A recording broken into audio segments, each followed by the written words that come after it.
Deshsatta news reporter, जनतेचा आवाज, निर्भीड पत्रकारितेचा अभिमान। नीरा बारामती या महत्त्वाच्या मार्गावर सध्या मोठ्या प्रमाणावर वृक्षतोड सुरू असून शतकानुशतके जुने वटवृक्ष आणि चिंचेची झाडे नष्ट केली जात आहेत। या झाडांच्या फांद्यांमध्ये दीर्घकाळापासून वटवाघूळ आणि विविध पक्ष्यांचे निवासस्थाने होती। अचानक झाडे तोडल्याने या पक्ष्यांचे विस्थापन झाले असून संध्याकाळच्या वेळी रस्त्याच्या परिसरात वटवाघुळांची गोंधळलेली उड्डाणे आणि किलबिलाट दिसून येतो।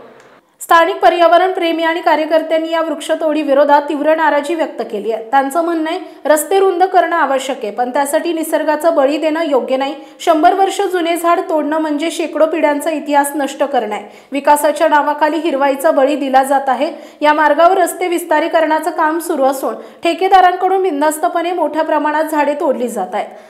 जवळपास 50 ते 60 प्रौढ वटवृक्ष आधीच तोडण्यात आले असून आणखीन शेकडो झाडे तोडण्याची शक्यता आहे। रस्त्याच्या दोन्ही बाजूंनी हिरवीगार झाडांची रांग आता फक्त ठिकठिकाणी उरलेली आहे। पर्यावरण तज्ज्ञांच्या मते अशा प्रकारच्या वृक्षतोडीमुळे स्थानिक हवामान, मातीची ओलावा क्षमता आणि पक्ष्यांची संख्या कमी होण्याचा धोका आहे। विशेषतः वटवृक्ष हे परिसंस्थेचा केंद्रबिंदू असल्याने त्यांची तोड म्हणजे अनेक कीटक, पक्षी आणि प्राणी यांचा अधिवास नष्ट होणं। स्थानिक नागरिक आणि कार्यकर्त्यांनी शासनाकडे मागणी केली आहे की तोडलेल्या झाडांची समान प्रजातीमध्ये पुनर्लागवड करण्यात यावी।